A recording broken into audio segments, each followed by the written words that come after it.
Hello friends, God of masses Nandamuri Balakrishna Akhanda 2 OTT rights all time రికార్డులు అయితే create చేస్తుంది.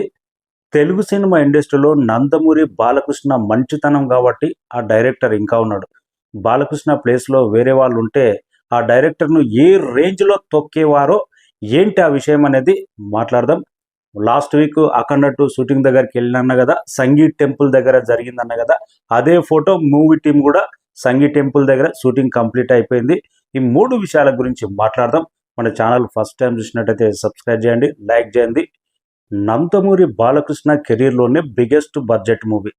Telugu cinema ఇండస్ట్రీలో ఒక డైరెక్టర్ ఒక హీరో కాంబినేషన్ ఉంటుంది, కానీ బాలకృష్ణ బోయపాటి ఎన్ని కాంబినేషన్లు ఉన్నా కానీ బాబ్ కాంబినేషన్, వీళ్ళకు తోడు తమన్ కలిచాడంటే బాబ్ కాంబినేషన్ అంతటి క్రేజ్ ప్రజెంట్ అయితే అఖండ 2 మీద అయితే ఉంది. ఆ క్రేజ్ ఏంటో బిజినెస్ మీద స్పష్టంగా కానొస్తుంది. తెలుగు సినిమా ఇండస్ట్రీలో రిలీజ్ కంటే ముందు 50% సినిమా షూటింగ్ నడుస్తుంటేనే ఓటీటీ రైట్స్ అనేది పలు సంస్థలు కొంటాయి. ఓటీటీ రైట్స్ ప్రజెంట్ అఖండ 2 ఆల్ టైమ్ రికార్డు ప్రైజ్కి అయితే అమ్మడబోబోతుంది. అంతటి పోటీ నెలకొన్నదంట. ఎందుకంటే అఖండ 1 మొదటి భాగం ఎంతటి సంచలన విజయం సాధించిందో థియేటర్కు రానులనందరినీ థియేటర్కు రప్పించింది. ఓటీటీలో అయితే కొన్ని నెలల పాటు ట్రెండింగ్లో నిలిచింది. ఇంకా ఓటీటీలో రిలీజ్ అయిన తర్వాత ఈ సినిమా కంటెంట్ ఏంటి ఇంత గొప్పగా ఉందని ప్యాన్ ఇండియా స్థాయిలో ఓటీటీలో ఊపేసింది. ఆ మూవీ ఇంకా టీవీలో టెలికాస్ట్ అయినప్పుడు, ఫస్ట్ టైం టెలికాస్ట్ అయినప్పుడు ప్రతి ఒక్కరు టీవీలో కట్టకపోయారు. అంతటి ప్రజాదరణ కలిగిన మూవీకి సీక్వెల్ అంటే ఇంకా ఓటీటీ రెండో భాగానికి ఏ రేంజ్ అయిపోతుంది. ఈ మధ్యకాలంలోనే డాకు మహారాజు థియేటర్లో ఎంతటి బ్రహ్మాండమైన హిట్ అయిందో ఓటీటీలో అయితే పలు కంట్రీలలో ట్రెండింగ్లో నిలిచింది. ఎంతటి సంచలన విజయం సాధించిందో ఓటీటీలో అయితే మనకు తెలుసు, నెట్ఫ్లిక్స్లో. అందుకే నెట్ఫ్లిక్స్, అమెజాన్ ప్రైమ్ ఓటీటీలో బాలయ్యకున్న క్రేజు, అఖండ సీక్వెల్, బాబ్కా కాంబినేషన్, డైరెక్టర్ ఇంతటి క్రేజ్ ఉంది కాబట్టి అఖండ 2 అసలు షూటింగ్ 50% కూడా కంప్లీట్ కాలేదు. పోటీ అయితే భారీ స్థాయిలో ఉందంట. సీనియర్ హీరోల పరంగా ఆల్ టైమ్ డబుల్ రికార్డు దిశగా ఓటీటీ రైట్స్ అయితే అమ్ముడబోనున్నాయి. అంతటి గొప్ప కంటెంట్. ఈ మూవీ రిలీజ్ గురించి ఇంకా చాలా టైం ఉంది. తమిళనాడు కానీ, కేరళ కానీ, హిందీలో కానీ పలు పేపర్లో అయితే ఆర్టికల్ అయితే రాసినే ఉన్నారు. మూవీ కంటెంట్ ఏంటి, మొదటి భాగం ఎలా ఉన్నది, రెండో భాగం ఎలా తెరకెక్కుతుంది అనేది. అంత గొప్పగా సనాతన ధర్మం, హిందుత్వం గురించి మధ్యకాలంలో చావా సినిమా ఎంత గొప్పగా ఆడిందో మన అందరికి తెలిసిందే. అంతకు మించి బెస్ట్ కంటెంట్ అఖండ 2లో ఉండబోతుంది. రుద్రతాండం యాక్షన్ ఎపిసోడ్, ఇంకా బోయపాటి గురించి ఎంత మెసేజ్ ఉన్నా దాన్ని ఏ రేంజ్లో చెప్తాడో అఖండ 1 మొదటి భాగం క్లైమాక్స్ చూస్తే మనకు అర్థమైపోతుంది. ఇంకా రెండో భాగం డబుల్ ఉండాలి, ఆ రేంజ్లో ఉంటేనే ఆగుతుంది. మనకు ఇప్పుడే రిలీజ్ కంటే ముందే only OTT rights all time record కొట్టడానికే చాలా ఉదాహరణలు. డాకు మహారాజు పలు దేశాల్లో నెంబర్ 1 ట్రెండింగ్. ఓటీటీలో క్రేజ్ అనేది ఇంకా నెక్స్ట్ రేంజ్లో పెరిగింది. రెండో భాగానికి సీక్వెల్. మొదటి భాగం ఓటీటీ థియేటర్లో పలు రకాల్లో రికార్డులు తిరగరాసింది. తాండవం అన్నప్పుడు తాండవం రేంజ్లోనే ఉండాలిగా బిజినెస్. బాలయ్య క్రేజ్ ప్రజెంట్ ఎలా ఉంది?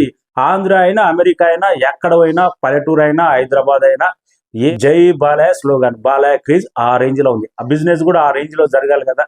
ఇంకా బిజినెస్లో బాలకృష్ణ కానీ మూవీ టైం ఎక్కడ ఇన్వాల్వ్ కావాలి. ప్రొడ్యూసర్ ఎంతనో అమ్ముకుంటాడు. బాలకృష్ణ ఇన్వాల్వ్ అయితే దాని లెక్క నాకు తెలిసి అన్ని రికార్డులు ఎగిరిపోతాయి. అంతటి క్రేజ్ ఉంది ప్యాన్ ఇండియా స్థాయిలో ప్రజెంట్కు అఖండ 2 మూవీకి.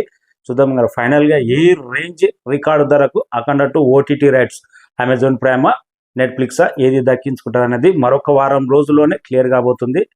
ఇంకా మొన్ననే చెప్పినా కదా, సంగీత్ టెంపుల్ దగ్గర షూటింగ్ అయితే నడుస్తుంది. లాస్ట్ వీక్ కూడా కంప్లీట్ చేసుకున్నది. మూవీ టీం కూడా ఆ టెంపుల్ను, ఆ మూవీ మొత్తం కలిపి అక్కడ షూటింగ్ ఎవరెవరు జరిపిండ్రో మన బోయపాటి శ్రీని కూడా ఒక ఫోటో రిలీజ్ చేశారు. నేను ఆ లాస్ట్ వీక్ సినిమా షూటింగ్ దగ్గరికి వెళ్ళినాను కదా, బాలకృష్ణ నాకైతే పిక్ ఇవ్వలేదు, అస్సలు బయటికి రాదన్న. జస్ట్ ఫోన్ లేకుండానే వెళ్ళినా. ఆ గెటప్లో చూస్తే మాత్రం అఖండ గెటప్లో తాండవం అని కరెక్ట్ పెట్టింది అనిపించింది. అఖండ 1కే ఒక రేంజ్లో గూస్ బంప్స్, అఖండ తాండవం అని ఎందుకు పెట్టిండు బోయపాటి శ్రీను అనే దానికి ఆ గెటప్ చూస్తే అర్థమైంది నాకు. ఆ రేంజ్ గూస్ బంప్స్ వచ్చింది. చూడాల్సిందే థియేటర్లో సెప్టెంబర్ 25. తాండవం కాదు, తాండవానికి మించి బోలాశంకరే థియేటర్లో పూనకాలు తెప్పిస్తాడేమో. ఆ రేంజ్లో ఉండబోతుంది. సంగీత్ టెంపుల్ దగ్గర షూటింగ్ కంప్లీట్ చేసుకున్నది. నెక్స్ట్ షెడ్యూల్ ఎక్కడ అనేది త్వరలోనే అనౌన్స్మెంట్ కాబోతుందంట. ప్రజెంట్ అయితే లాస్ట్ వీకే సంగీత్ టెంపుల్ దగ్గర కంప్లీట్ చేసుకున్నది. ఫస్ట్ టైం బాలకృష్ణ అఖండ గెటప్లో చూడడం మనం. అందుకే ఆ రోజు ఎగ్జైట్మెంట్తో వీడియో మాట్లాడినది. ఇక నందమూరి బాలకృష్ణ మంచితనం కాబట్టి ఆ డైరెక్టర్ ఇండస్ట్రీలో ఉన్నాడు. లేకపోతే వేరే వాళ్ళైతే చాలా ఇబ్బందులు అవుతుండే. తెలుసు కదా, వేరే వాళ్ళు కొందరు ఎవరిని ఎలా తొక్కాలో చిన్న తేడా వస్తే చాలామంది ఉన్నారు ఇండస్ట్రీలో. బాలకృష్ణ మంచితనమే. ఏంటంటే మోక్ష్ తర్వాత మన ప్రశాంత్ వర్మ సినిమా అనౌన్స్మెంట్ అయింది. నందమూరి బాలకృష్ణ కొందరికైతే ప్రశాంత్ వర్మ చుక్కలు చూపిస్తున్నాడంట.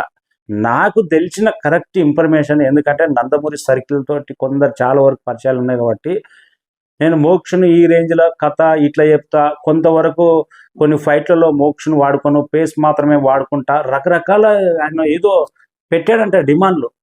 అందుకే బాలకృష్ణ మొదటి సినిమా ఏంటి కథ మళ్ళీ డిఫరెంట్ అంటున్నాడు, ఇష్టం వచ్చినట్టు అంటున్నాడు, తర్వాత ఒక్క సినిమాకే నెత్తిన ఆకాశానికి ఎక్కిపోయినట్టు చేస్తున్నాడు అనేది. అందుకే ఆ మూవీ లాంచ్ కాకుండా పోస్ట్ పోయిన అన్నట్టు క్లియర్గా అయితే అర్థమైంది.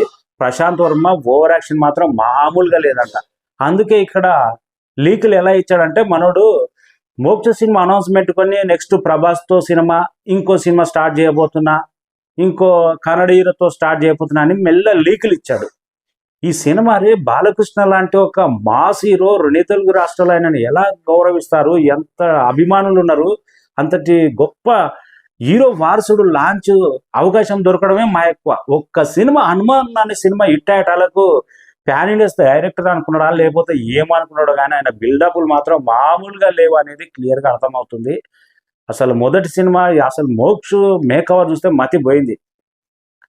ఏ హనుమాన్ హిట్ అవ్వటాలకి హనుమాన్ 2 ఇంకా హిట్ అవుతుంది అనుకున్నాడో లేకపోతే ఏమనుకున్నాడో డైరెక్టర్. అసలు ప్రశాంత్ యూనివర్సిటీ అంట, ఒక సినిమాకే యూనివర్సిటీ స్టార్ట్ చేసినేమో. దాసరి నారాయణ ఏమనాలి, రాఘవేంద్రరావు 100 సినిమాలు తీసిన ఆయన యూనివర్సిటీ పెట్టుకోవాలి. ఒక సినిమాకే యూనివర్సిటీ ఏమని, రాజమౌళి ఇన్ని రికార్డులు కొడుతున్నాయి, ఆయన యూనివర్సిటీ, రాజమౌళి యూనివర్సిటీ ఆయన పెట్టుకోవాలి. అందరికన్నా పూరి జగన్నాథ్ ఎన్ని ఫాస్ట్గా సినిమాలు తీస్తాడు, ఆయన పెట్టుకోవాలి. ఒక్క సినిమాకి ఎగిరిపడక బాబు అని నందమూరి అభిమానులు అయితే తెగ తీరుతున్నారు. మనోనైతే ఇక్కడ బాలకృష్ణ సినిమా పెట్టుకొని లీక్లు ఎలా వేస్తాడు, ప్రభాస్తో సినిమా అని, వారసుడితో సినిమా పెట్టుకొని. ప్రజెంట్ అదే మళ్ళీ డైరెక్టర్ కోసం సెర్చింగ్లో ఉందన్నట్టు నాకు క్లియర్గా అర్థమైంది. Over action buildup Prasanth Varma next రేంజ్లో బిల్డప్ చేస్తున్నాడంట. ఒక్క సినిమా 300 కోట్ల గ్రాసు హనుమాన్ సినిమా కొట్టిందంటే అది నీ డైరెక్టర్ వల్ల ఆడిందా లేకపోతే హీరో వల్ల ఆడిందా కాదు, అది దైవత్వం కంటెంట్ మీద, హనుమాన్ అనే దైవత్వం మీద ఆడింది. హనుమాన్ అనే ఆ దైవత్వం లేకపోతే నీ సినిమాని ఎవడు దేకటోడు థియేటర్కి వచ్చేటోడు కాదు. అది హీరో వల్ల వచ్చిందా నీ డైరెక్టర్ వల్ల వచ్చిందా, దైవత్వం కంటెంట్. అమ్మోరు సినిమా ఆడిందంటే అది సౌందర్య వలన వీళ్ళ వలన కాదు, అమ్మోరు అన్న దైవత్వం మీద. అది గుర్తుపెట్టుకోవాలి. దానికే నెత్తినెక్కిపోతే డైరెక్టర్ వేరే వాళ్ళు అయినట్టే తెలుసు కదా, తొక్కేస్తుండే నేను ఇండస్ట్రీలో లేకుండా 2 సినిమాలకి. గతంలో తీసిన సినిమాలు ఏంటి, నువ్వు కల్కి అని ఏదో రాజశేఖర్ తోటి ఏదో 2 సినిమాలు, జాంబిరెడ్డి, తర్వాత హనుమాన్ హిట్ అయ్యేటాలకి ఇంకా యూనివర్సిటీ నాయంతలోడు బాలకృష్ణ అవకాశం ఇచ్చిండు అని ఎగిరిపోయినట్టు చేసి ప్రజెంట్ అయితే లాస్ట్ ఇయర్ అనౌన్స్మెంట్ కావాలి, పూజ కార్యక్రమాలు కావాల్సింది ఇప్పటి వరకు పోస్ట్ పోన్ కావాలంటే డైరెక్టర్ ఫాల్టేనని క్లియర్గా అర్థమైంది. ఓవర్ యాక్షన్ తగ్గించుకుంటేనే ఇండస్ట్రీలో ఉంటారు, లేకపోతే ఉండడు. ప్రశాంత్ వర్మ 100% డౌటే. పిలిచేనికి అన్స్టాపబుల్ ఛాన్స్ ఇచ్చాడు బాలకృష్ణ. మనకు తెలిసిన సమాచారం ఇది. ఇంకా న్యూట్రల్ తర్వాత క్లియర్గా లోతుగా వెళ్తే ఏం జరిగింది అనేది మనకైతే క్లియర్గా తెలియదు. సోర్స్ పరంగా మనకు తెలిసింది డైరెక్టర్ ఓవర్ బిల్డప్ వల్లనే సినిమా మోక్షది పోస్ట్ పోన్ అయిందన్నట్టు తెలిసింది.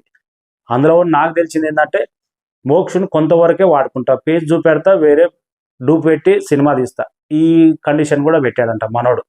ఎవడన్నా ఒప్పుకుంటాడా మొదటి సినిమా? ఏమంటున్నాడు నిజంగా ప్రశాంత్ వర్మ గొప్ప అవకాశాన్ని మిస్ చేసుకున్నాడు. ఇంకా నెక్స్ట్ ఏం సినిమా ప్రారంభమవుతుందో వెయిటింగ్. ప్రజెంట్ అయితే ఆల్ టైమ్ రికార్డులు తిరగరాస్తున్న అఖండ 2 తాండవం ఓటీటీ రైట్స్. ఇది కదా బాలయ్య క్రేజ్, ఇది కదా బాలయ్య స్టామినా అంటే. ఓటీటీలో డాకు మహారాజు దెబ్బ రాబోయే సినిమాలకు ఎంతటి మార్కెట్ క్రియేట్ చేస్తుందో అనే దానికి ఉదాహరణ. పాకిస్తాన్లో కూడా అఖండ 2 ఎక్కడ రిలీజ్ అవుతుందో, ప్రజెంట్ ఓటీటీలో ఎక్కడెక్కడ ట్రెండ్ అవుతుందో ఇప్పుడు చూడాల్సిందే. Thank you so much. మీరేమనుకుంటున్నారు?